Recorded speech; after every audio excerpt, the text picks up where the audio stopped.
ليلة الإسراء والمعراج هي ليلة عظيمة ومباركة، فيها أسرى النبي صلى الله عليه وسلم من المسجد الحرام إلى مسجد الأقصى، ثم عرج به إلى السماء. في هذه الليلة فرضت الصلوات الخمس، وهي من أعظم العبادات.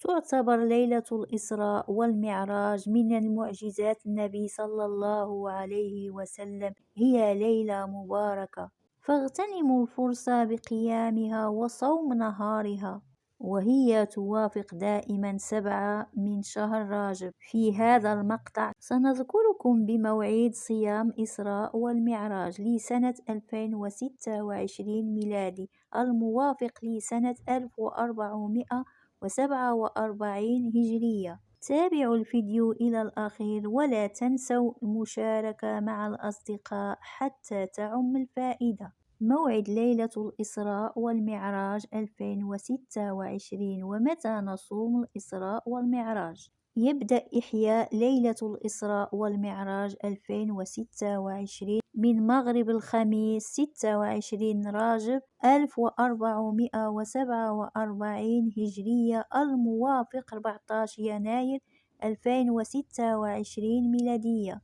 الجمعة 27 راجب 1447 هجرية، الموافق 15 يناير 2026. يستحب في هذه الليلة الإكثار من الاستغفار والدعاء والصلاة. موعد صيام الإسراء والمعراج: الجمعة 27 راجب 1447 هجرية، الموافق 15 يناير 2026 ميلادية. شاركوا الفيديو فلا تعلم من سيصوم بسببك فتنال أجرا مضاعفا. تقبل الله دعاءكم وصيامكم وقيامكم. اذكروا غيركم حتى تعم الفائدة، فإن دل على خير كفاعله. والسلام عليكم ورحمة الله تعالى وبركاته. لايك للفيديو والاشتراك للقناة لكي يصل لكم